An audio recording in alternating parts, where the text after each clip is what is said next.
बिस्मिल्लाहिर्रहमानिर्रहीम को दोस्तों welcome back to my channel friend. आज की वीडियो में गोल्ड को डिस्कस करेंगे वीकली फोरकास्ट के तहत अहम सपोर्टों की बात करेंगे, अहम रेसिस्टेंसों की बात करेंगे। सबसे पहले मैं बताना चाहता हूँ, मैं कोई फाइनेंशियल एडवाइज़र नहीं हूँ, जस्ट एजुकेशनल पर्पज़ के लिए वीडियो बनाई जाती है आप लोगों के रहनुमाई के लिए कि जो लोग गोल्ड के अंदर ट्रेडिंग करते हैं उनको रहनुमाई की जाती है। और जो लोग अनएक्सपेक्टेड तौर पे गोल्ड के अंदर इंटर तो हो जाते हैं लेकिन वो सीखे बगैर ट्रेड को एक्सिक्यूट करते हैं, जो कि सबसे ज़्यादा नुकसानदेह चीज़ है। क्योंकि मेरा मानना ये है कि अगर आपने ये बिज़नेस करना है, अगर आप इसने पार्ट टाइम के लिए रखना है तो आपको कोई फ़ायदा नहीं। अगर आपने ये बिज़नेस करना है, आपने अपनी कमाई लगानी है इसमें, तो आपको चीज़ों को सीखना चाहिए। इन्हीं चीज़ों को सिखाने के लिए, इन्हीं चीज़ों को कवर करने के लिए, इन्हीं चीज़ों को देखने के लिए हमने अपना व्हाट्सएप ग्रुप बनाया हुआ है।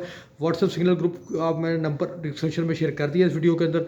आपने जाके सिंपल मुझे मैसेज करना, ना कोई IB चेंज करना, ना कोई लिंक चेंज करना, ना कोई ऑक्टा पे जाना, ना कोई किसी और चीज़ पे जाना, कुछ भी चेंज नहीं करना, सिंपल मैसेज करना। मैं आपको सर्विस खुद अवेलेबल देता हूँ, 16 घंटे वहाँ पे आपको अवेलेबल दूंगा सर्विस। क्योंकि मेरा मानना यह है कि सिर्फ सिग्नल्स की बिना पे एक अच्छे ट्रेडर नहीं बन सकते, आपको चीज़ों को सीखना पड़ता है, फंडामेंटल, टेक्निकल। इसके अलावा risk management, money management, SL क्या है, TP क्या है, मोस्ट प्रॉपरली तौर पे आपको ये देखना होता है कि डबल बॉटम क्या है। आपको ये देखना होता है कि डबल बॉटम के बाद से ऊपर जब मार्केट जब जाती है तो आपने कहाँ से सेलिंग ढूंढनी होती है, नीचे आती है तो आपने कहाँ से बाइंग ढूंढनी होती है। तो ये सारी चीज़ों को देखना पड़ता है, सीखना पड़ता है, एक निचोड़ निकालना पड़ता है, तब गोल्ड के अंदर एक्सिक्यूट किया करें। इसके अलावा गोल्ड के अंदर ट्रेडिंग करने का कोई फ़ायदा ऐसा मौजूद नहीं होता।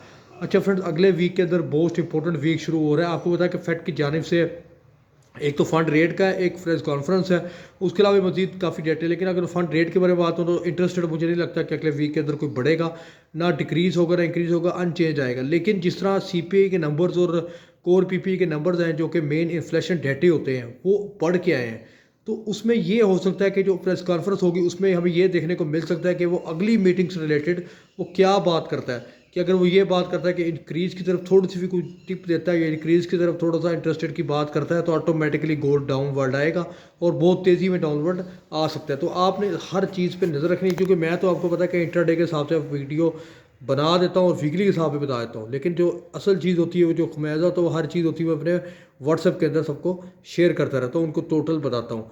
अच्छा, अब मार्केट बंद हुई हुई 2155 पे बंद हुई हुई। अच्छा, क्या प्रॉपरली हो सकता है?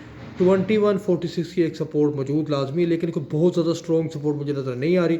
2138 द एरिया जहाँ से मार्केट दोबारा बाय हो के ऊपर जा सकती है, जो कि 2165 और 2170 के एरिया को जाके दोबारा टेस्ट कर सकती है।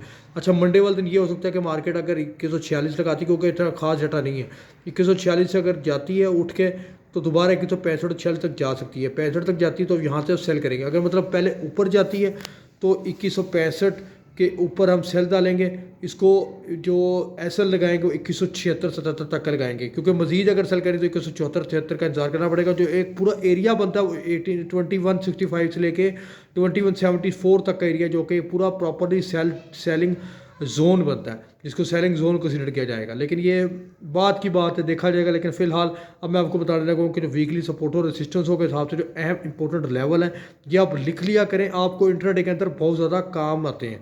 तो अब पहला ऊपर का रजिस्टर एरिया बताता हूँ। पहले 2165 इसका पहला रजिस्टर एरिया, 2174 इसका दूसरा रजिस्टर एरिया, 2184 इसका तीसरा रजिस्टर एरिया, 2196 इसका चौथा रजिस्टर एरिया और 2206 इसका वीकली रजिस्टर एरिया। ये ऊपर के 5 एरिया हो गए। नीचे की सपोर्टों की बात करें तो पहला सपोर्ट एरिया 2146 है, इतनी ज़्यादा कोई सपोर्ट मौजूद नहीं है, लेकिन मंडे के हिसाब से मैं एनालाइज कर रहा हूँ, क्योंकि मंडे को इतने खास डाटा नहीं है। हो सकता है कि मे भी इधर से रेंज बनाए 2146 से 60-62 तक के अंदर मार्केट चले, ये में भी हो सकता है।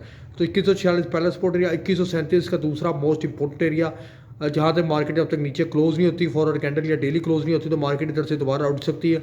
नीचे की बात करें तो 2124 इसका तीसरा support area, most important area, 2110 इसका चौथा सपोर्ट एरिया और 2094 इसका वीकली सपोर्ट एरिया। लेकिन मुझे ऐसा लगता है कि अगले वीक के अंदर इंटरेस्ट रेट के बारे में बढ़ने के बारे में थोड़ी बहुत बात हो सकती है, और गोल्ड को लोग 2150 और 47-48 में दोबारा बाय करने की कोशिश करेंगे। मंडे को तो ये काम चल जाएगा, लेकिन मंडे के अलावा मार्केट को मेरे हिसाब से ब्रेकआउट देना चाहिए और मार्केट को कम से कम 2138-37 तक आना चाहिए, वहाँ तक अच्छी बाय निकल सकती है। अगर मार्केट पहले ऊपर जाती तो आपको फ्रेश सेलिंग का मौका मिलेगा। मतलब अगर अप साइड पे जाती तो हमने सेलिंग जोन ही ढूंढ के बीच में से काउंट करने की कोशिश करें। अगर आपको वीडियो अच्छी लगी तो वीडियो को लाइक करें और चैनल को सब्सक्राइब करना मत भूलिएगा। Best of luck for your trade. Allah हाफिज़।